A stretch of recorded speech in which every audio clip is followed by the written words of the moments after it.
अरिहन्ता नमो सिद्धाणं नमो वायरियाणं नमो वज्रायाणं नमो लोये सबसाहुणं नमः समय साराय स्वानुभूत्या चकासिते चित स्वभावाय भावाय सर्वभावान्तरक्षिदे अनंत धर्मणस्तत्त्वं पश्यन्ति प्रत्यगात्मना अनेकान्तमयी मूर्ति नित्यमेव प्रकाशतां वन्दितु सर्वसिद्धे ध्रुवे अचलमणोभवं गतिं पत्ते मोक्षामि समय पावड़ मृणमो सुध केवली भड़िदम्। आचार्य कुंद कुंद देव द्वारा रचित यह समय सार ग्रंथ है। इसके कर्ता कर्म अधिकार पर हम चर्चा कर रहे हैं। जैन धर्म का मूलभूत सिद्धांत कर्ता कर्म का बहुत ही गजब का है। सुखी होने का सच्चा उपाय ये कर्ता कर्म का सही स्वरूप समझना ही है, क्योंकि सारा दुख जीव को जितना भी है वो एकमात्र कर्तृत्व के कारण है। जीव अपने को परद्रव्यों का कर्ता भोक्ता मानता है और उसका कर्ता भोक्ता मानकर ही रात और दिन आकुलित व्याकुलित होता है और अनंत दुख चलता रहता है। और वो नाना उपाय भी करता है सुखी होने के, लेकिन कर्ता कर्म की प्रवृत्ति नहीं छोड़ता। परद्रव्य का कर्ता मानना अपने को नहीं छोड़ते, इसलिए हम और आप आज तक सुखी नहीं हुए। और आचार्य अपने को कहते हैं कि भाई बात इतनी सी है कि तुमने हमसे प्रश्न किया है कि हे मुनिराज, हे आचार्य, हे ज्ञानी, हम दुखी क्यों हैं। तो उसके उत्तर में हम जो तुम्हें बता रहे हैं उस पे तुम गहराई से विचार करना। हमारे कहने मात्र से तुम मान लोगे या मान लेना, ऐसा वास्तव में स्वरूप है भी नहीं। देखो, हम और आप ये बात अच्छे से समझ लें, हम कोई भी चीज किसी के कहने से मान लें, बिना विचार करे मान लें, उससे कुछ भी होने वाला नहीं है। ख्याल में है ना। माने हम और आप ये बात अच्छे से समझ लें कि आपको कोई भी बात अगर माननी है, स्वीकार करनी है, तो पहले आप स्वयं उसकी परीक्षा करें, विचार करें, बारंबार विचार करें, फिर उस बात को शांति से अनुभव पूर्वक स्वीकार करेंगे तो आपके जीवन भर में दोबारा वो भूल नहीं होगी, दोबारा वो गलती नहीं होगी। इसलिए बहुत सारे लोग क्या करते हैं, बहुत जल्दी जिनवाणी की बात मान ली, साहब जो ग्रंथों में लिखा है साहब हमें तो सब मान लिया, लेकिन मैं देखता हूँ कि उनके मानने का कोई फायदा नहीं है। आज हमारे एक मित्र हैं, दीपक जी हैं कोल्हापुर के, तो उन्होंने एक बात कही तो मैं उसके लिए ये सब बोल रहा हूँ। उनने कहा साहब हम तो ये देखते हैं कि आंख बंद करने वाले जो आगम पे भरोसा कर रहे हैं उनका तो काम हो जाता है, और जो परीक्षा करते हैं हमें ऐसा लगता है उनका काम नहीं होता। वास्तव में ऐसा नहीं है। बिना परीक्षा करे मात्र आगम पर भरोसा कर लो और अपने अनुभव से कोई बात स्वीकार नहीं करो तो वो कोई कीमत का नहीं है। वो आज नहीं तो कल आपका छूट जाएगा और उस पर भरोसा भी आपका कोई काम आने वाला नहीं है। देखो, मैं आपके लिए इसके हजारों उदाहरण दे सकता हूँ। हम लोग जिनवाड़ी में बचपन से पढ़ते हैं, जीव कभी मरता नहीं, जीव का कभी जन्म नहीं होता, निज आयु क्षय से मरण हुए है बात जिन मर ने कही। कोई किसी को सुखी नहीं कर सकता, कोई किसी को दुखी नहीं कर सकता। सब पुण्य पाप के खेल हैं। पुण्य के उदय से सामग्री आती है, पाप के उदय से सामग्री चली जाती है। ये बात हमने कब से सुनी है शिल्पा जी, पकड़ में आ रहे ना। शुरू से सुनी है, किसी ना किसी रूप में सुनी है। और हमने और आपने नहीं सुनी है खाली, दुनिया में हर किसी ने सुनी है। कोई भले किसी रूप में बोलता हो, अरे साहब सब भगवान की मर्जी है, जो भगवान चाहेगा वो ही होगा, अपने हाथ में तो कुछ नहीं है।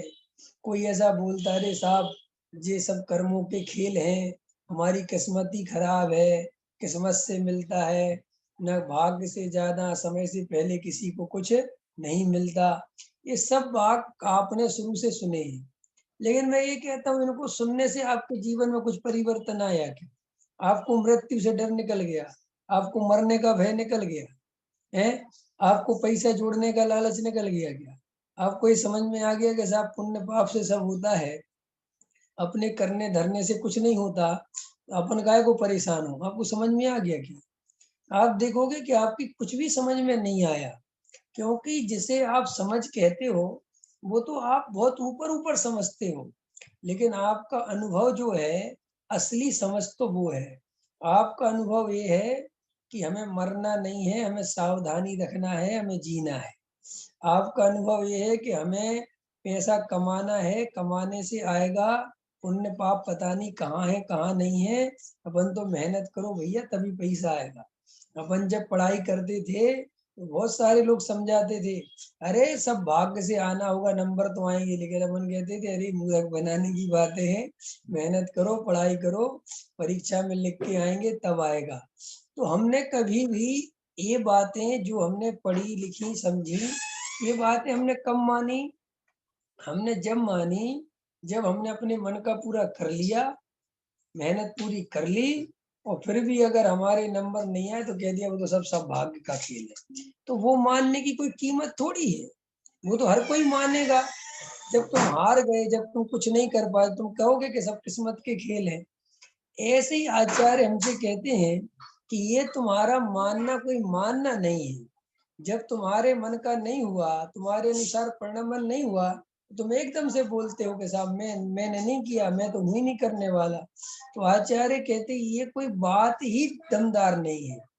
आपको पहले अंदर जाके देखो तो पुण्य पाप पे सच्चा भरोसा है? आपको पुण्य पाप का निर्णय है? आपको वास्तव में एक द्रव दूसरे द्रव का कुछ नहीं कर सकता, ये बात जमती है? आपको जमती है इसलिए कि वो ग्रंथ में लिखी है। अब आचार्य कहते वो जमने का कोई फायदा नहीं कि तुम ग्रंथ में लिखी इसलिए मानते हो। इसलिए हमारे यहाँ पर ये बात पहले कही गई कि भाई पर अपर गुरु का उपदेश भी सुन लो, आगम का सेवन भी कर लो, युक्ति का अवलंबन भी ले लो, लेकिन आपको स्वानुभव से निर्णय करना पड़ेगा। अगर आप स्वानुभव से निर्णय नहीं कर सकते हो तो आप सम्यक दर्शन की प्राप्ति नहीं कर सकते। तो देखो, अपने को पिछली क्लास में मैंने ये कहा था, तो आज इस प्रश्न को जोड़ते हुए चल रहा हूं मैं, कि आपको परीक्षा करनी ही पड़ेगी, आपको परीक्षा प्रधानी बनना ही पड़ेगा। और परीक्षा ऐसी नहीं होती कि साहब हम जैन धर्म की तो सब बातें मानेंगे और अन्य धर्मों की परीक्षा करेंगे। नहीं नहीं नहीं, जैन धर्म के ग्रंथ हो चाहे कहीं के भी हो, उनमें कोई भी बात लिखी हो, वो कितने ही बड़े आचार्य के नाम से लिखी हो, लेकिन वो बात आपको जमनी ही चाहिए कि साहब ये लिखी इसलिए नहीं, ये आचार्य कुंद कुंद देव ने लिखी इसलिए नहीं। आपको अंदर में बैठना चाहिए कि साहब ये बात वास्तविक है कि नहीं, ऐसा हो सकता है कि नहीं, तब हमारा और आपका जीवन में एक क्रांति आएगी। देखो, मैं मंदिर में जाता हूँ, देखता हूँ, सुनता हूँ, खूब भगवान की महिमा करते हैं, खूब खूब, ओहो ये तीन लोक के नाथ है, ऐसे हैं ऐसे हैं, खूब भक्ति करते हैं अपन।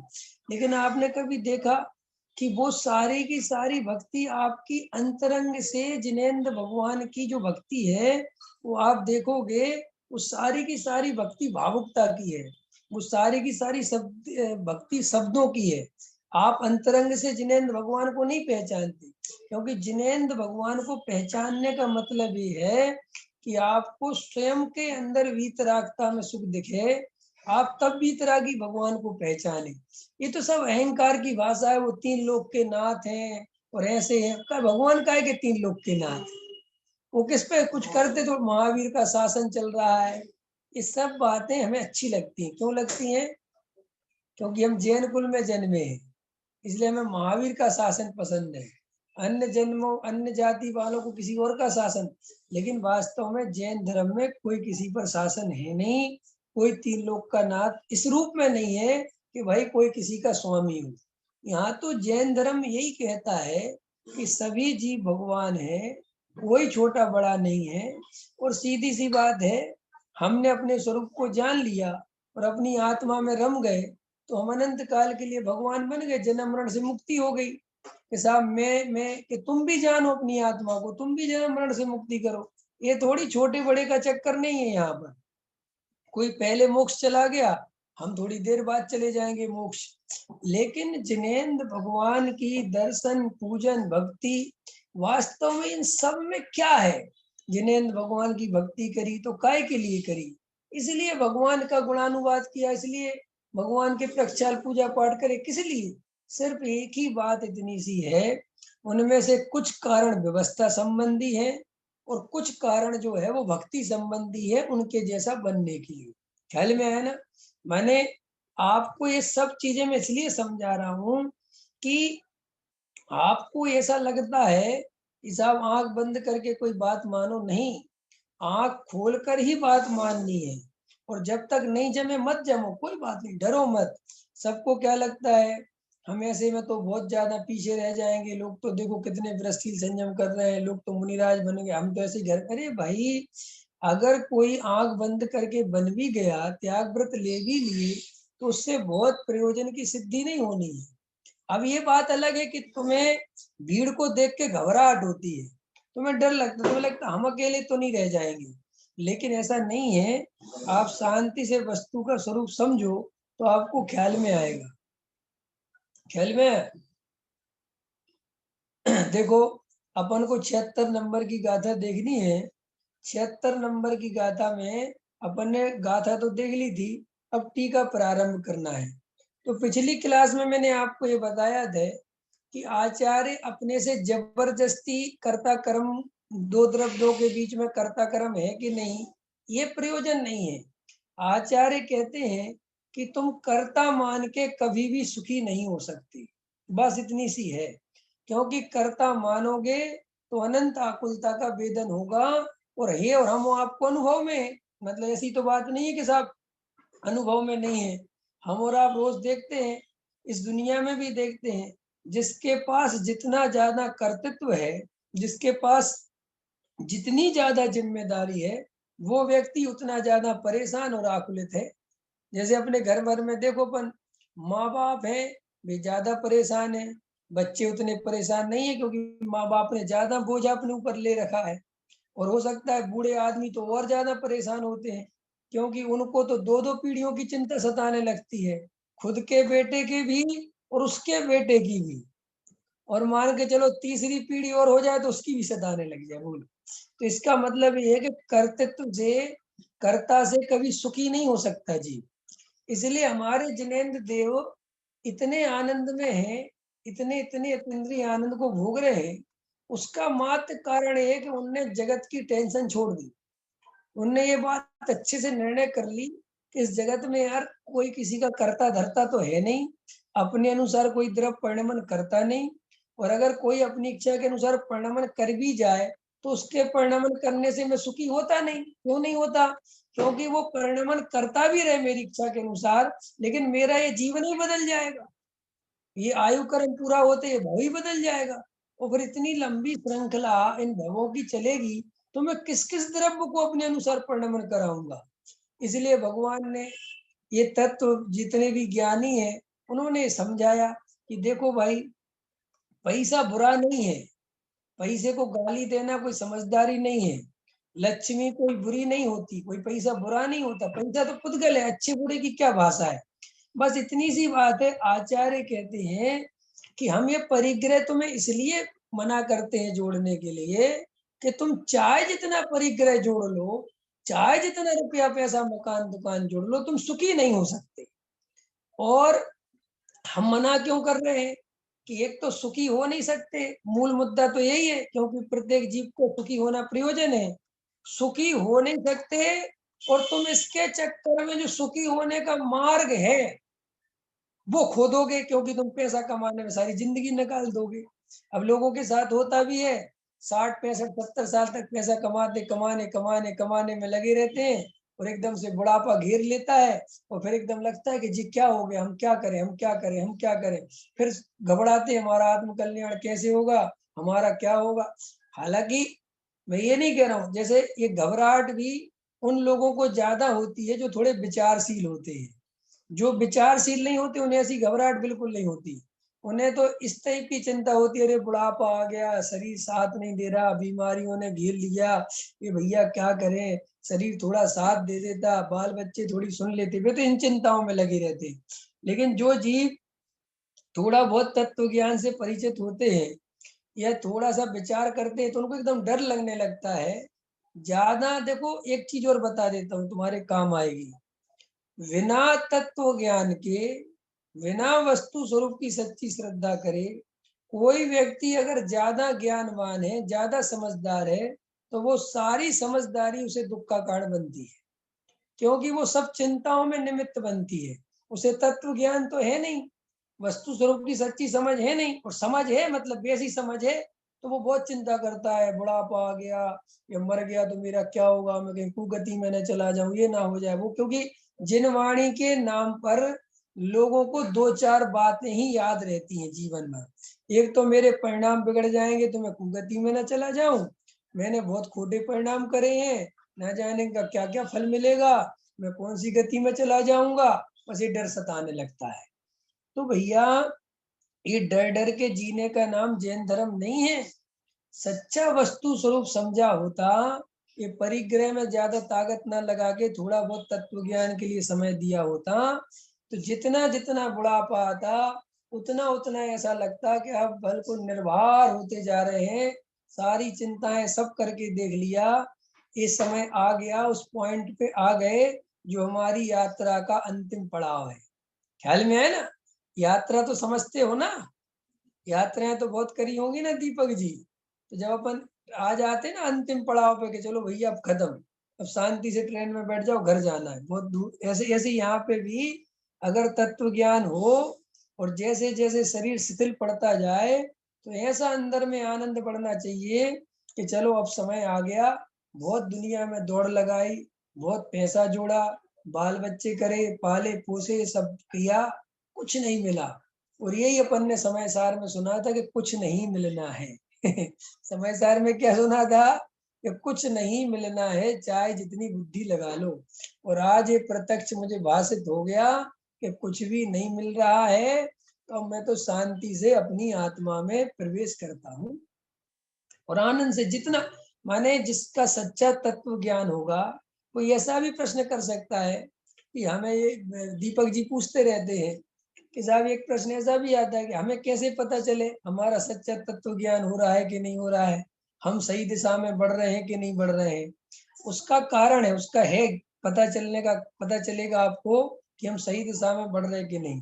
मैंने पीछे भी कई दफे बताया, आपके जीवन में आनंद दिन पर दिन बढ़ता चला जाए, शांति बढ़ती चला जाए, निराकुलता बढ़ती चली जाए, आपको परभव की चिंता खत्म हो जाए, आपको कुगति में जाने की चिंता बिल्कुल नहीं रह जाए, आपको अंतरंग में ऐसा लगे कि बस मैं तो सिद्ध समान हूँ, तो समझ लेना कि आप बिल्कुल सही दिशा में हो। आपकी मान कसा कमजोर पड़ जाए, आपको देखने दिखाने का राग टूटने लग जाए, आपको भीड़ में जाके अंदर ऐसा लगे कि देखो ये बेचारे जागे हुए पुरुष नहीं है, इनको कुछ पता नहीं है, तो आपको समझ लेना कि आप सही दिशा में हो। और आप भीड़ में जाकर भीड़ का हिस्सा बन जाते हो और आप सो जाते हो और आप उन्हीं के जैसे हो जाते हो, तो आप समझ लेना कि आप सोए हुए हो, आपको भी सही तत्व ज्ञान नहीं हुआ। दूसरा, दूसरा क्या उपाय है, दूसरा क्या लक्षण है कि आपको जगत से अपने आप उदासी रहेगी। आपको जगत में उदासीनता, माने उदासीनता दुख रूप नहीं, आनंद रूप, माने जहां सारी भीड़ इकट्ठी हो रही होगी वहां आप अंदर ही अंदर मुस्कुरा रहे होगे, आपको सब जीवों में भगवान दिख रहा होगा और ये लग रहा होगा मन ही मन, ऐसे भाव चल रहे होंगे कि काश इन जीवों को भी थोड़ा तो पता चल जाए, जागृत हो जाए। भले ही धर्म के नाम पर आए हैं, बैठे हैं, विधान रचा रहे हैं, भक्ति कर रहे हैं, नाच रहे हैं, खूब खूब बढ़िया बढ़िया पूजन गा रहे हैं, लेकिन इनको खबर हो जाए अपने स्वरूप की। ये सब आपको जब जागृति बनेगी तो आपको ये सब अपने जीवन में 100% होगा। और देखो ये मैं कोई आपको शास्त्र पढ़ के नहीं बोल रहा हूँ, या कोई आगम के आधार से नहीं बोल रहा हूँ, मैं सब बातें अनुभव से बोल रहा हूँ। बिल्कुल मैं कहीं भी खड़ा हो जाऊं, किसी भी भीड़ में खड़ा हो जाऊं, व्यापार में जाऊं, खाली मंदिर की बात नहीं है, मैं व्यापार में जाऊं, कहीं भी जाऊं, रिश्तेदारों के पास जाऊं, कहीं भी बैठूं, कहीं भी उठूं, मुझे 24 घंटे ये ख्याल में रहता है कि मैं ये हूँ और ये मेरा स्वरूप है और ये सब बाहरी जीवन चल रहा है जो जिसके सामने मेरा कोई उपाय नहीं, मैं इससे नहीं भाग सकता, मुझे भी यहीं रहना है। तो सब दिखाई देता है, अपना ज्ञायक भाव भी दिखाई देता है और अपने परिणाम भी दिखाई देते हैं, और क्रिया भी दिखाई देती है, अपनी कसाई भी दिखाई देती है, ये काम मैंने क्यों किया, इसके पीछे क्या कारण है, सब दिखाई देता है। तो आपको अगर असली वेद ज्ञान चलता होगा तो दिन पर दिन आनंद बढ़ता चला जाएगा, आनंद घटेगा नहीं। कोई आपकी परिस्थिति भी प्रतिकूल होगी, उदय अनुकूल नहीं होंगे, तो भी आपको अंदर से, बाहर से भले ही आप छोप करते हुए तकलीफ में दिखाई दो, उपाय करते हुए दिखाई दो, लेकिन आप अंदर बिल्कुल शांति का अनुभव कर रहे होंगे। आपको अंदर ऐसा लगेगा कि अंदर बिल्कुल कोई अशांति नहीं है और आप उस पर्याय में बिल्कुल तन्मय नहीं हुए। कोई देखो भाई, शास्त्रों से कोई ज्ञानी नहीं होता, वास्तव में जो ज्ञानी होता है उससे शास्त्र निकलते हैं। शास्त्रों से ज्ञानी नहीं बनते, ज्ञानियों से शास्त्र बनते हैं। अंतर समझ में आया कि नहीं आया? इसलिए हमें और आप तो शास्त्रों के मात्र इशारे देखने हैं, भगवान आत्मा तो अपने अंदर विराजमान है और हम सभी जीव अगर तत्व विचार करें, सम्यक दर्शन की प्राप्ति का अंतरंग में भाव हो, गहरे तत्व अभिलाषा हो, तो गारंटी से सम्यक दर्शन की प्राप्ति होनी होनी है। हाँ, आप बहुत सम्यक दर्शन के गीत गाते हो, खूब हल्ला मचाते हो, खूब क्लास सुनते हो और अंदर में कोई तत्व ज्ञान की अंतरंग खबर नहीं है, होश नहीं है, तो फिर समझ लेना कि साहब बात नहीं बनेगी, ये सब ऊपर ऊपर चल रहा है। तो जिनको अब मैं ऐसा नहीं कर सकता कि साहब, और ये भी बात बता दूं, अंतरंग का काम, सम्यक दर्शन रूपी कार्य, आत्मानुभव का काम, भेद ज्ञान की कला बहुत कम जीवों को प्रकट होती है, ये वास्तविकता है। इसमें कोई झूठ फरेब की बात नहीं है। इसमें तो ऐसा समझ लो लाखों जीव लगे होते हैं तो 10-20 लोगों के ख्याल में आ पाती है। वहां की बहुत सारे लोग उसकी अनुमोदना तो करते हैं, उस पंथ ग्रुप में भी जुड़ जाते हैं और लगे भी रहते हैं। ऐसा समझ लो कि अपना जीवन लगा देंगे उसके लिए। जैसे गुरुदेव के साथ, पूज्य गुरुदेव कांजी स्वामी के साथ बहुत सारे लोग लगे, उनकी प्रभावना में बहुत सारे लोग तत्व के अभिलाषी हुए, लोगों ने तत्व ज्ञान में लगे, बहुत मेहनत करी, खूब पढ़ाई करी, समय सार 10-10 बार पढ़ याद करी, गाथाएं पढ़ी, खूब याद किया, लेकिन फिर भी जागृत नहीं हो पाए। क्योंकि जागृत होने की योग्यता किसी किसी जीव की होती है जो जाग जाता है। हर कोई जाग जाए, सबको समझ में आ जाए, सब भीड़ पूरे सम्यक दर्शन समझ जाए, कभी संभव ही नहीं है। वो तो कोई कोई जीव ऐसा होता है कि उसको कोई ऐसी स्थिति बनती है कि वो एकदम समझ जाता है कि अरे ये वस्तु का स्वरूप है। और वो मैं आपको ये भी अनुभव से ही बता रहा हूँ, क्योंकि मैंने शास्त्री करी, मेरे साथ कितने सारे लड़के पढ़ते थे, हम सब शास्त्र साथ में पढ़े, हम सब ने शास्त्र में शास्त्री करी, एमए किया, जैन दर्शनाचार्य किया, और मैं उन सब लड़कों को व्यक्तिगत जानता हूँ क्योंकि सब हॉस्टल में रहते थे। लेकिन मैं देखता था कि बहुत रेयर ही कोई जागने वाला पुरुष होता है। बाकी प्रवचन करने लगते हैं, सब सुनाने लगते हैं, पंडित विद्वान बन जाते हैं, कोई विधान आचार्य बन जाता है, कोई कुछ बन जाता है, कोई त्यागी वृत्ति तक बन जाता है, लेकिन जागने वाला कोई एक आध ही बड़ा मुश्किल होता है, बहुत रेयर होता है। क्योंकि जागना एक अपने आप में अद्भुत चीज है, अलग चीज है। वो समझ लो जागना माने सम्यक दर्शन हो जाना, ऐसा या सम्यक दर्शन का पुरुषार्थ चालू हो जाना। इसलिए मैं बहुत सारे लोगों से जब बात करके देखता हूँ, शास्त्रियों तक से बात करता हूँ, तो उनके अंदर मुझे कभी ऐसी बात दिखाई नहीं देती कि कोई इनको बे आत्मा की चर्चा कर लेंगे। समय सार में ऐसा आत्मा लिखा है, ऐसा लिखा है, उस गाथा में ऐसा लिखा है, इस गाथा में ऐसा लिखा है, सब बता देंगे। लेकिन वो वाली बात समझ में नहीं आती जो अंतरंग से जागने वाली बात, भेद ज्ञान की बात, एकांत में तत्व विचार की बात, इस तरफ बहुत कम लोगों का ध्यान जाता है। इसलिए मैं जब भी अपन क्लास लेते हैं प्रवचन आदि में, यही अपन चाहते हैं कि अपने निमित्त से कोई भी जीव सिर्फ जाग जाए। मुझे पूजा पाठ, भक्ति, स्वाध्याय, आगम पढ़ाना, इनमें मेरा बहुत रस इसलिए नहीं है क्योंकि ये काम अपन ने जन्मों जन्मों से भी किया है और उसको कराने वाले बहुत हैं संसार में, अभी भी बहुत है। मैंने कमी नहीं है, सब आपके निकट में ही है। लेकिन मैं ये चाहता हूँ कि जो भी मेरी बात सुने, उसे दो काम होने चाहिए। या तो समझ में नहीं आएगा कि ये क्या कह रहा है, मुझे कुछ समझ में नहीं आ रहा, या जिसे समझ में आएगा तो उसका भाग खुल जाए। ख्याल में आया कि नहीं आया? और मुझे इसी की चिंता है कि किसी का भाग खुले तो खुल जाए, लेकिन समझ को समझाने के चक्कर में मूल तत्व ज्ञान नहीं छोड़ना। जिसकी होनहार होगी वो समझेगा। तो देखो अपने से आचार्य क्या कहते हैं, देखो भाई, बहुत इंपॉर्टेंट बात कहते हैं कि कोई किसी का करता धरता नहीं है। तो हमने तुम्हें सब कारण बता दिए, आपको परिग्रह का कारण बता दिया, मैंने आपको मैं इसमें आचरण भी क्यों है ये भी बता देता हूँ। देखो भाई, आचरण के नाम पर जैनियों को क्या लगता है कि जीवों की दया पालो, जीवों की दया पालो, जबकि वास्तव में आपको पता नहीं, आप जैन धर्म के विरोध में हो। जैन धर्म दया पालो ये व्यवहार नय का कथन है, और दया पाल नहीं सकते, किसी जीव को कोई बचा नहीं सकता, ये परमार्थ का कथन है। क्या कहा मैंने? कितनी खतरनाक बात बता रहा हूँ। दया पालो, दया पालो, दया पालो, जीवों की रक्षा करो, ये मूल में जैन धर्म है ही नहीं। ये तो बहुत उपचार का, व्यवहार का कथन है। वस्तु स्वरूप तो ये है कि कोई किसी को बचावे, कोई किसी को मारे, ऐसा स्वरूप नहीं है वस्तु का। लेकिन चूंकि हम बहिरंग में इतने जीते हैं कि हम बोलते भी जाएंगे कोई किसी का करता धरता नहीं है, और उपदेश भी देते जाएंगे किसी जीव को मार मत देना, दया पालना, सब जीवों की करुणा पालना। ये जबकि बहुत उपचरित कथन है। ज्ञानियों को भी करुणा का भाव आता है, ये नहीं कहता कि करुणा का भाव नहीं आता, लेकिन ज्ञानी को कभी भी ये श्रद्धा नहीं होता कि मैं किसी जीव को बचा सकता हूँ, या मैं रोज इतने जीवों की रक्षा करता हूँ। या देखो भाई, सच्चा गुरु आचरण नहीं सिखाता।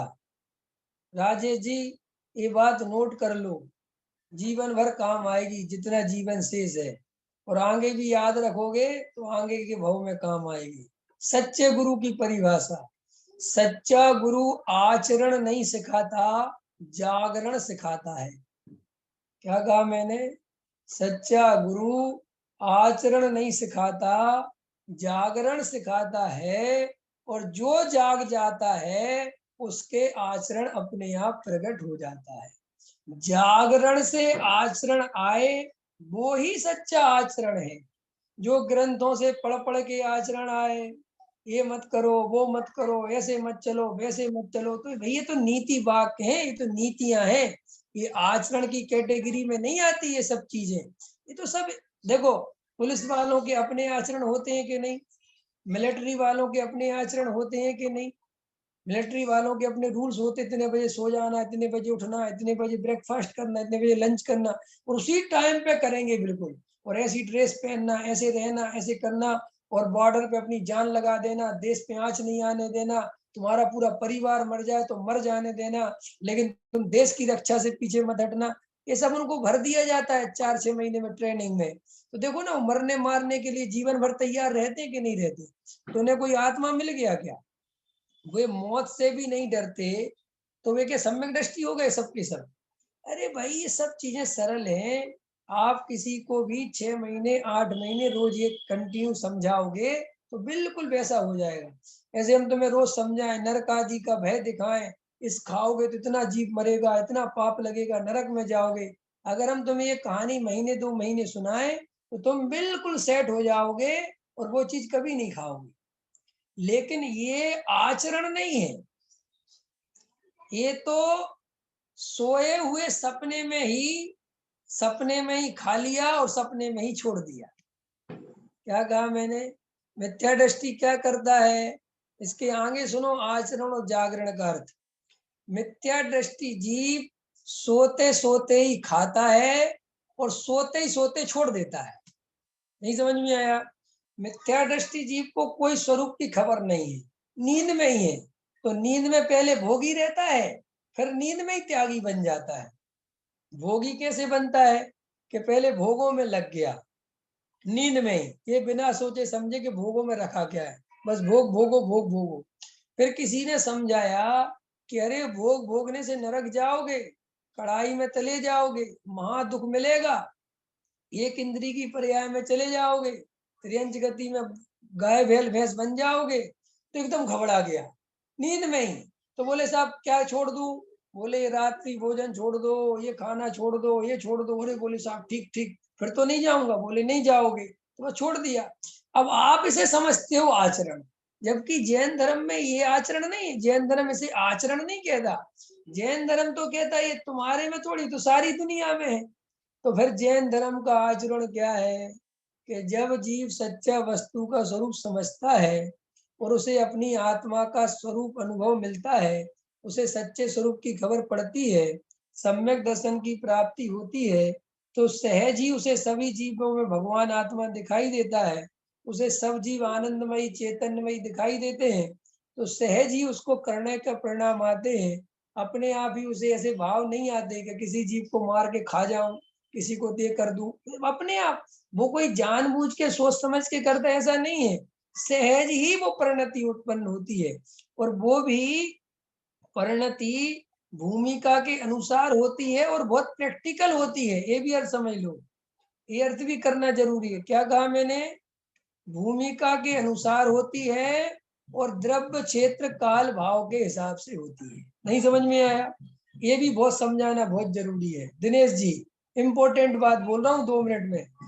ये द्रव्य क्षेत्र काल भाव मैंने क्यों लगाया? मान के चलो आज से 300 वर्ष पहले सम्यक दृष्टि होता, या 100 वर्ष पहले वाला सम्यक दृष्टि होता। माने 100 वर्ष पहले मान के चलो कोई सम्यक, उदाहरण दे रहा हूं मैं तुम्हें। तो सहज ही वो 5वें गुण स्थान वर्ती में पहुंच जाता और उसके ब्रजशील संयम होते, तो वो कुएं का पानी पीता। काय का पानी पीता? कुएं का। क्योंकि उस समय क्या चलते हैं? कुआं चलता है। जैसी व्यवस्था होगी वो वैसा बाहर में देखेगा कि ये व्यवस्था ठीक है, तो व्यवस्था अपना लेगा। लेकिन अब मान के चलो आज कोई सम्यक दृष्टि हो जाए और अगर वो कहे कि साहब उस शास्त्र में तो कुएं का पानी है, तो मैं तो कुएं का पानी पीऊंगा, तभी मेरा सम्यसन टिकेगा। ना मैं काय का सम्यक दृष्टि, इसका मतलब इसे अभी सम्यक दर्शन हुआ ही नहीं। सम्यक दृष्टि बहुत विवेकवान होता है और द्रव्य क्षेत्र काल भाव का उसे बहुत ज्ञान होता है। और दूसरी बात, उसके अंतरंग में कभी भी बाहर की चीजों को लेके हठाग्रह नहीं होता है, बहुत सहज होता है, बहुत सहज।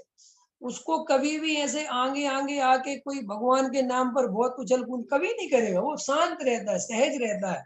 उसको कोई बात हो गई, कोई बात बन गई तो ठीक है ना, कोई बात नहीं। वो अब ऐसा बहुत अंतरंग में जो अपन नियम बना लेते हैं कि सम्यक दृष्टि के ऐसे आचरण ऐसे, अरे कुछ नहीं। ये आचरण बहिरंग भी द्रव्य क्षेत्र काल भाव के अनुसार बदलेगा बदलेगा और बदलना ही पड़ेगा।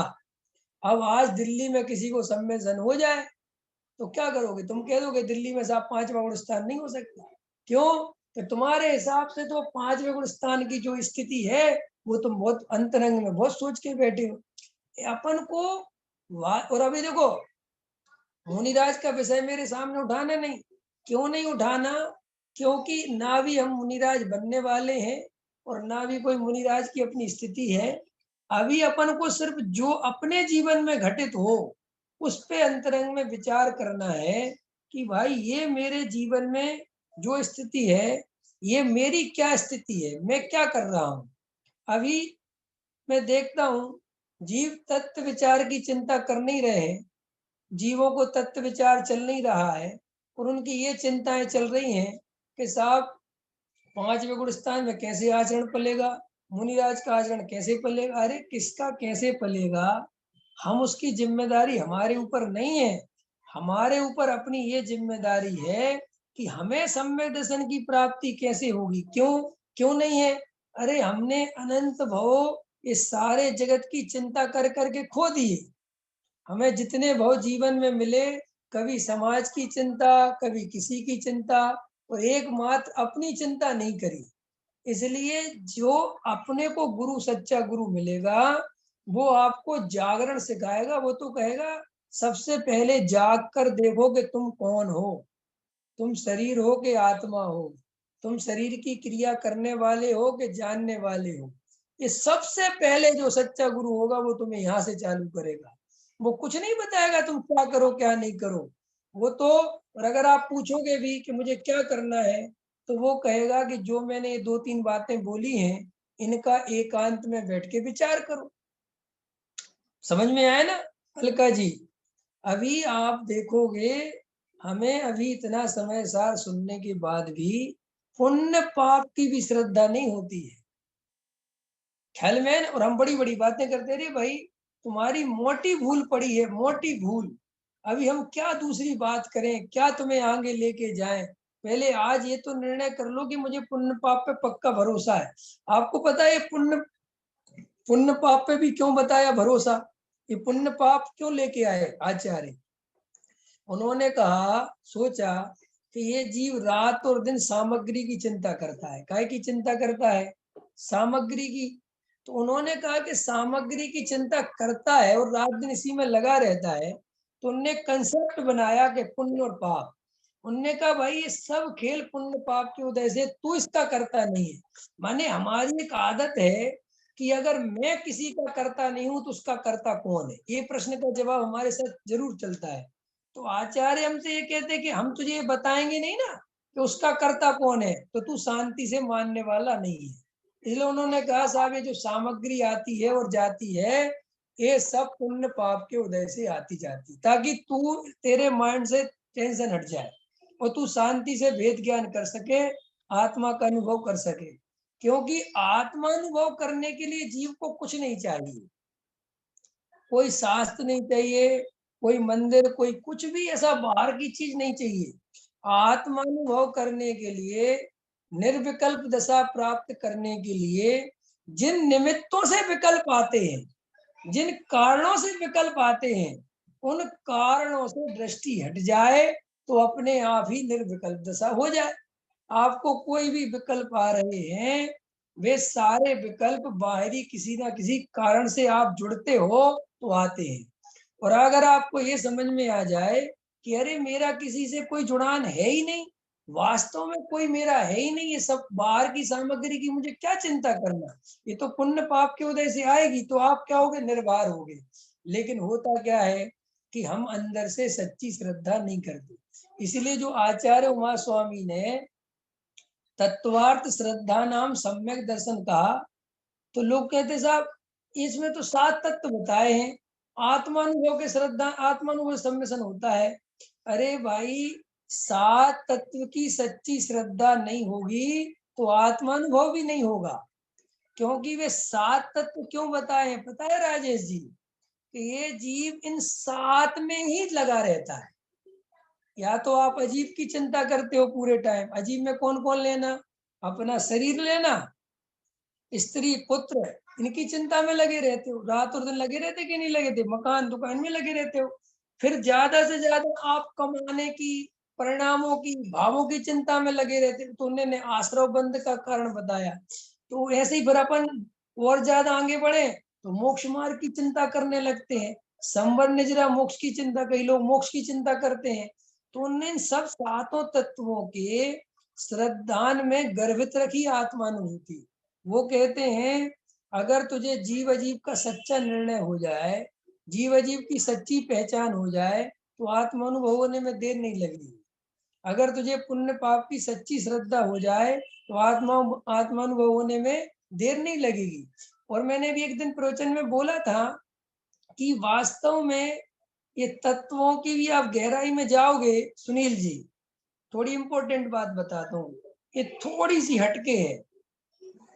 आप तत्वों में भी जाके देखोगे तो जीव, अजीव, आश्रव और बंध, ये 4 में ही सारा खेल है। और कम कर दूं मैं, और कम कर दूं? जीव अजीव आश्रव में ही सारा खेल है, क्योंकि आश्रव के बिना बंद नहीं होता। और अगर तुम्हें आश्रव तक सही बात समझ में आ गई तो बंद अपने आप रुक जाएगा, संबंध जरा प्रकट हो जाएंगे, वो हमें उनमें कुछ करना नहीं, और वो ही हमें मोक्ष में ले जाएंगे, उसमें कुछ करना नहीं। तो हमारी सारी गणित तीन चीजों में चल रही है, जीव अजीव और आश्रव। आचार्य कहते तुम इनकी सच्ची समझ करो अपने अंदर, तो तुम्हारे अंदर आत्मानुभव दौड़ के आएगा। अब प्रॉब्लम क्या है, कई जीवों के ऐसे प्रश्न आते हैं कि साहब हमें आत्मानुभव नहीं होता। अरे भाई, आत्मानुभव की इतनी जल्दी करते हो, उसके पहले ये तो देखो हमारे निर्णय सच्चे हैं कि नहीं। मैंने कई दफे कहा आत्मानुभव तो वास्तव में तुम्हारे सच्चे निर्णय का फल है, भेद ज्ञान का फल है आत्मानुभव। लेकिन तुम शांति से बैठ के विचार तो करो, मेरा भेद ज्ञान सच्चा है क्या, मेरा तत्व ज्ञान निर्मल है क्या, मुझे तत्वों की सच्ची श्रद्धा है क्या, वास्तव में मुझे ऐसा लगता है क्या कि जीव जी बिल्कुल भिन्न भिन्न है, ये शरीर का कर्ता मैं नहीं हूं। समझ में आया अलका जी? लगता है मंदिर में पूजन किसने की? मैंने की। तीर्थ क्षेत्रों की वंदना किसने की? मैंने की। बढ़िया बढ़िया घूमने कौन गया? मैं गया। ये सब कौन कर रहा है? सब मैं कर रहा हूँ। अब जब मैं कर रहा हूँ तो आप शांति से फिर आधा घंटा मैं आत्मा हूँ मैं आत्मा हूँ, कैसे बात बनेगी? देखो भाई, 24 घंटे भेद ज्ञान चलेगा जिस जीव के। कितने घंटे? 24 घंटे। अब सुन लो ध्यान से, जो आचार्य अमृतचंद देव अपने से 6 महीने मांगते हैं ना, वो 6 महीने का मतलब क्या है? 24 घंटे जिसके लगातार भेद ज्ञान चलेगा, हर क्रिया में जैसे जीव अलग दिखेगा, शरीर अलग दिखेगा, भाव अलग दिखेगा, ऐसी तीन तरह की चीजें हैं। कितनी चीजें हैं? तीन। जीव, अजीव और आश्रव। आश्रव माने भाव। मैंने तीन घटित करे थे ना कि तीन में सारी कहानी निपट जाएगी, तो तीन में निपट रही है कि नहीं निपट रही? जीव, अजीव और अंदर के भाव। भाव माने आश्रव। तो हमारे तीन चीजें हैं, एक तो मेरा ज्ञान स्वभावी जीव तत्व जो मैं स्वयं हूँ, एक मेरे अंदर उठने वाली कसाय भाव जिनका नाम आश्रव भाव है, और एक ये शरीर। इन तीन चीजों से तो अलग कोई चीज नहीं है, बाकी तो सब अपने से दूर है। माने अपने तीन चीजों का मिला जुला रूप दिखाई देता है। अब 24 घंटे जिस जीव को अपने शरीर की क्रियाएं, शरीर और अंदर चलने वाले भाव ये अलग दिखेंगे, और अपना ज्ञायक भाव अलग दिखेगा। अलग दिखेगा माने शब्दों में नहीं, कोई भावों में नहीं, वो धारा चलेगी अंदर ज्ञान की। ऐसी जिस जीव के अंदर ज्ञान की धारा चलेगी, वो जीव अगर लगातार ये धारा चलाएगा, तो आचार्य कुंद कुंद देव कहते हैं, अमृतचंद देव कहते हैं कि अगर ज्यादा से ज्यादा टाइम लगेगा तो ज्यादा से ज्यादा 6 महीने और आत्मानुभव हो जाएगा। ये उनका मैक्सिमम टाइम है सुनील जी, ये मिनिमम टाइम नहीं है, मैक्सिमम। वो तो ये कह रहे हैं कि मिनिमम तो ये है कि अंतर मुहूर्त में ही हो जाए संबंध दर्शन, और दो दूसरे ही मिनट में हो जाए, वो अलग बात है। लेकिन फिर भी कितना ही डल से डल हो, कमजोर से कमजोर विद्यार्थी हो, अगर वो 6 महीने इस तरीके की स्टडी करेगा तो उसे आत्मानुभव पक्का है, ये हमारी गारंटी है। अमृतचंद आचार्य अपने से कहते। और अमृतचंद आचार्य महाव्रत के धारी, गुरुदेव हमेशा बोलते थे ये सत्य व्रत के धारी आचार्य भगवंतों की वाणी है। वे शब्द क्यों बोलते थे कि सत्य व्रत के धारी माने उनने कोई गप नहीं मारी है, उनने कोई ये बात ऐसे ही नहीं कह दी झूठ मूठ, उनने ऐसे ही बोल दिया कि 6 महीने में हो जाएगा, नहीं। ये उनने अनुभव किया है और अनुभव करके बताया है कि भाई अगर कितने कितने कोशिश, ज्यादा से ज्यादा टाइम लगेगा तो 6 महीने, बस इससे ज्यादा नहीं। और अगर कोई जीव बढ़िया एक्सपर्ट होगा, तेज तर्रार होगा, सच्चा भेद ज्ञानी, पक्का भेद ज्ञानी होगा, तो उसे तो 1-2 दिन में ही आत्मानुभव हो जाए। और मैं तो आपको बता रहा हूँ अंतर मुहूर्त में हो जाता है। ख्याल में आया कि नहीं आया? बस तुम्हारे अंदर ऐसी धुन लगनी चाहिए आत्मा की, लेकिन आत्मा की वैसी धुन लगना ही तो मुश्किल है। अभी तो बहुत सारी धुनें लगती हैं। सीए साहब, सीए हो ना आप? सीए साहब, सुनील जी, तो ये सीए वगैरह ऐसे ही नहीं बन जाते हैं, मुझे सब पता है। ये बहुत धुन लगानी पड़ती है, सारी दुनिया भूलनी पड़ती है। जब ये सीए, आईएएस, ये बड़े बड़े ऑफिसर तब जाके बनते हैं। अभी मैं तो ये इनके वो देखता हूँ, बच्चों के विद्या में मात्र इसलिए देखता हूँ कि ये लौकिक जीवन में सुखी होने के लिए कितनी मेहनत कर रहा है, और मेरे पास तो समय सार है, और मुझे तो भगवान बनने का अवसर मिला है, और मैं कितनी कम मेहनत कर रहा हूँ। तो हमारे यहाँ पे एक मुखर्जी नगर है, हमारे सुनील जी से बात हुई ना, इस हमारे दिल्ली में रहे बहुत, एक मुखर्जी नगर है यहाँ, एक लक्ष्मी नगर है यहाँ पे। ऐसे बच्चे लगे रहते हैं, 10 बाई 10 के कमरे में 4-4 बच्चे रह रहे हैं, पुस्तकें ढकी हैं, चारों तरफ पुस्तकें फैला रखी हैं, रात में 2-2 बजे तक पढ़ रहे हैं, सुबह 6 बजे ट्यूशन जा रहे हैं, फिर आ रहे हैं, फिर पढ़ रहे हैं। खाने की चिंता नहीं, उल्टा सीधा खा खा के पेट भरते हैं बेचारे। माँ बाप फोन करते हैं, फोन नहीं उठाते, और फिर वो कहते बेटा बहन की शादी निकल आई है, वो कहते कर देना, मैं नहीं आ पाऊंगा अभी, मेरा एग्जाम। देखो कैसे मतलब। और आप देखो वे जबकि वो सीए बन के भी सुखी नहीं होंगे, स्वरूप ये है कि कैसे कहते हो सीए बन के सुखी नहीं होंगे। अब ये सीए साहब बैठे ना, ये सुखी हो गए होते तो 1 घंटा भी समय सार क्यों सुनते। ये कह रहे कि साहब सुखी नहीं हुए, अभी कोई आनंद नहीं है जीवन में आत्मा के बिना। तो हमारे साहब सीए साहब भी है, हमारे पास सुप्रीम कोर्ट के जज भी हैं, जो अभी रिटायर हो गया सुप्रीम कोर्ट का जज, वो कह रहा है मुझे अध्यात्म की शरण में जाना है, कुछ नहीं रखा अभी। वो सुप्रीम कोर्ट का जज बोला है अभी, कह रहे साहब कुछ नहीं रखा। अमेरिका में बड़े बड़े वीआईपी अध्यात्म की शरण लेने को तैयार हो रहे हैं, क्योंकि बात ये नहीं है भाई साहब, संसार में कोई कितने बड़े पद पे चला जाए, कोई कितना ही पैसा मकान दुकान कुछ भी कर ले, अंतोगत्वा उसको ये समझ में आ ही जाती है कि ये उपाय सुखी होने का नहीं। लेकिन जब ये समझ में आती है, तब तक वो अमूल्य जीवन खो चुका होता है, तब तक उसके भाव का अंत आ चुका होता है, और फिर वो बात बनने से रह जाती है। इसीलिए अपन उन भाग्यशाली लोगों में से हैं, थोड़े बहुत ही हैं, कोई दिक्कत नहीं है।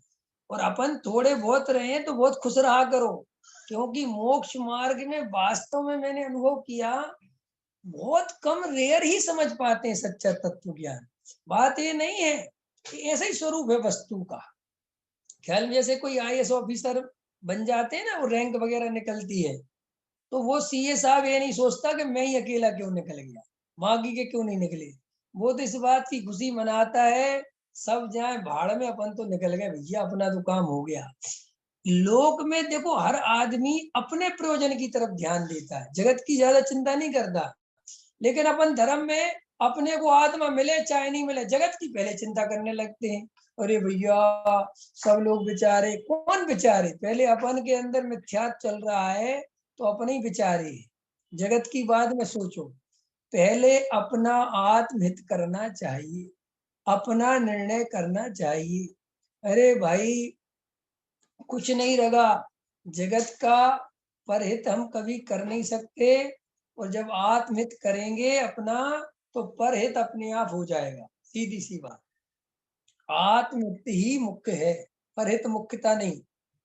तो आपको समझ में आ गया कि वो विद्यार्थी जिन्हें बाद में भी कुछ नहीं मिलता, और कई तो बेचारे एग्जाम में फेल हो जाते हैं, वे 5-5 6-6 साल लगा सकते हैं अपने जीवन के, और हम और आप 6 महीने आत्मा के लिए नहीं लगा सकते, और फिर रोते रहते हैं कि साहब आत्मा नहीं मिलता, आत्मा नहीं मिलता, जीवन जा रहा है। अरे तो भाई कौन तुम्हारा जीवन जबरदस्ती लेके जा रहा है, आप स्वयं ही अपना जीवन आत्मा में नहीं लगाते तो हम क्या करें।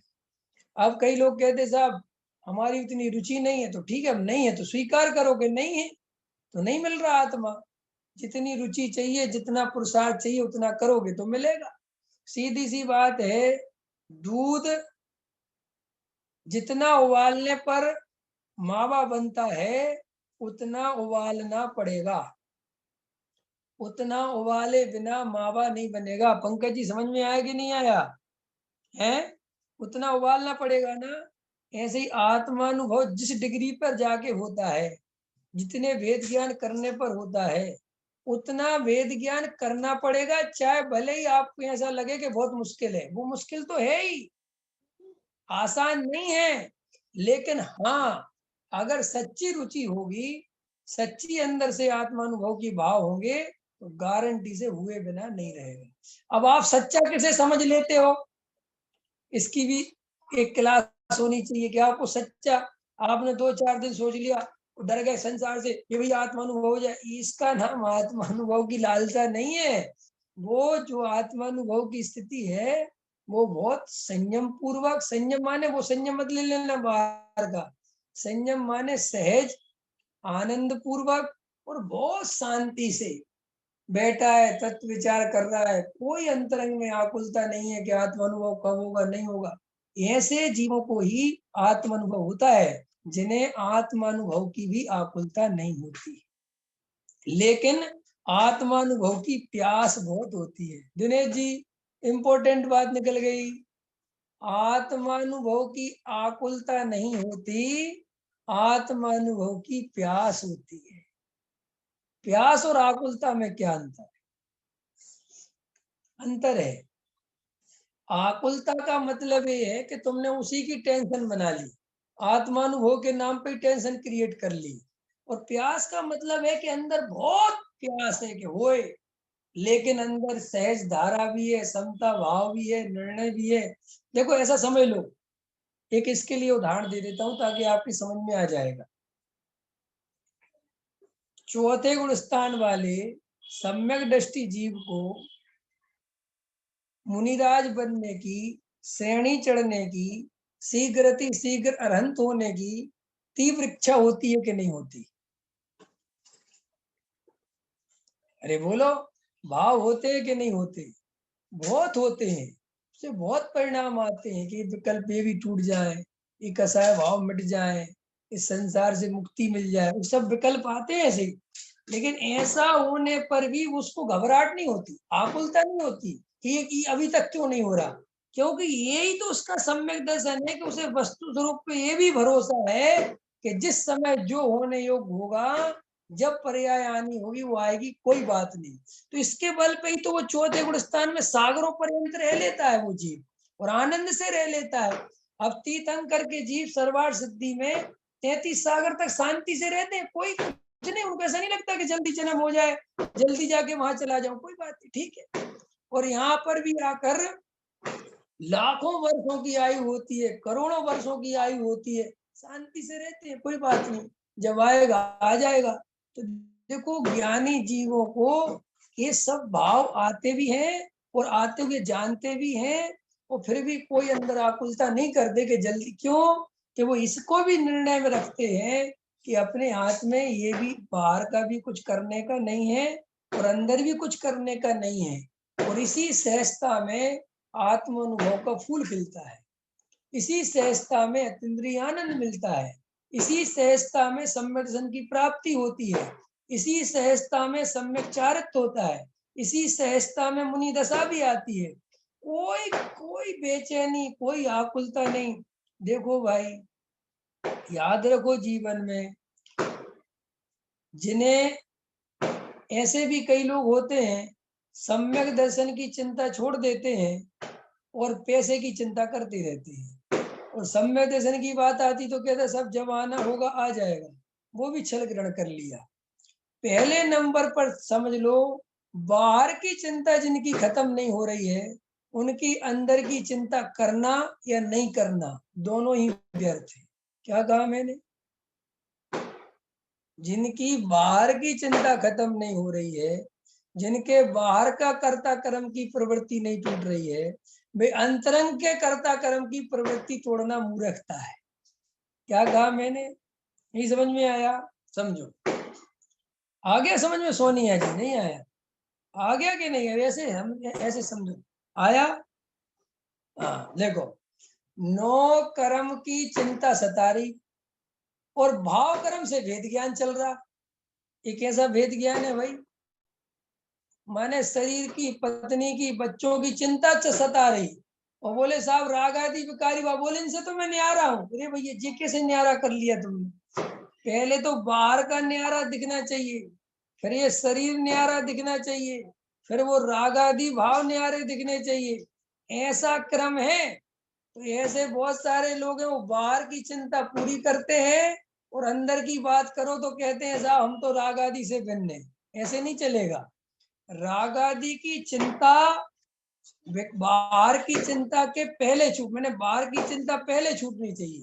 तो जब बाहर की चिंता छूट जाए, बाहर से निर्भरता आ जाए, और बाहर से निर्भरता आने के बाद जब राग आदि की चिंता सताने लगे कि अरे राग भाव का क्या करूं, तो समझ लेना कि अब इससे भेद ज्ञान करो, ये भी मेरा स्वरूप नहीं है। समझ में आया मिली जी? समझ में आया शिवपुरी? पकड़ में आ गई बात? राजेश जी समझ में आया? अभय जी समझ में आ रहा? अभय जी को बहुत ठंड लगती है, हैं? ठंड हो गई वहां पे जहाँ रहते होगे आप? ख्याल में है ना? तो अपन को गहराई से, शांति से ये सब क्रम समझने हैं।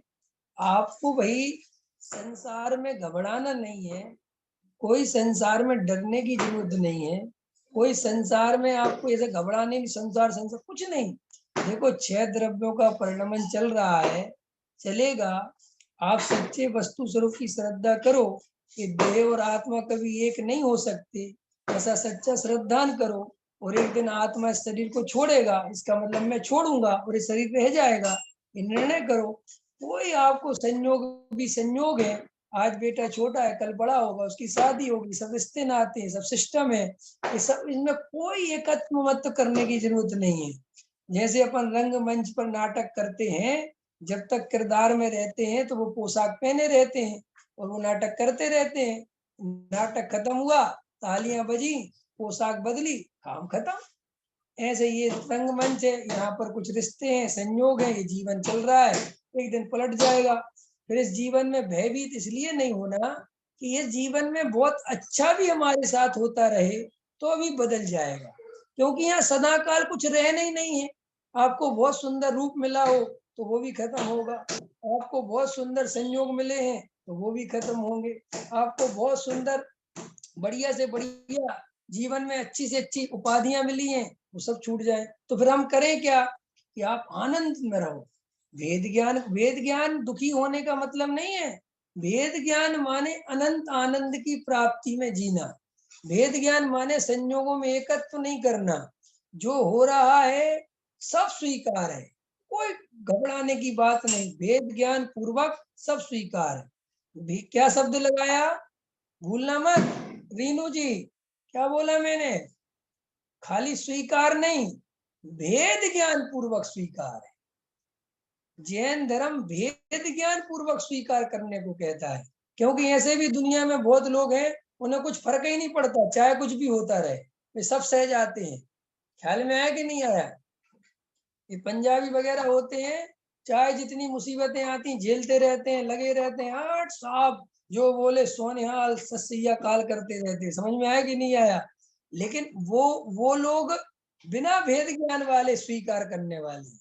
जैन धर्म कहता है ऐसी मजबूत कलेजे के बन जाने से भी मुक्ति नहीं मिलती, क्योंकि तुम कितने मजबूत कलेजे के बने रहो और कितनी कुछ करो, आत्मा को नहीं पहचानते।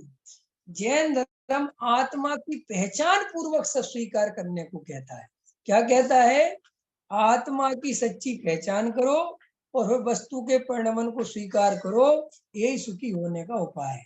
ठीक है, अभी आज की क्लास मैंने इसलिए ले ली, बहुत दिन हो गए थे, आज हमारे अष्टांग का पूरी हो गई, तो मैंने कहा एक क्लास आपकी ले लूं। ठीक है, अभी का समय हो गया, अभी मैंने टीका प्रारंभ नहीं की है। अब अगली क्लास अपन जब लेंगे तो उसकी टीका पढ़ेंगे और उसमें प्राप्त, विकारे और निर्वृत्त, ये 3 बातों की चर्चा आएगी, उसे अपन करेंगे। अभी का समय हो गया है, अभी किसी को कोई प्रश्न तो नहीं पूछना, अगर पूछना भी हो तो अभी मैं नहीं बताऊंगा, आप लिख कर डाल देना व्हाट्सएप पे, मैं कल प्रवचन सुबह करूंगा तो उसमें बता दूंगा।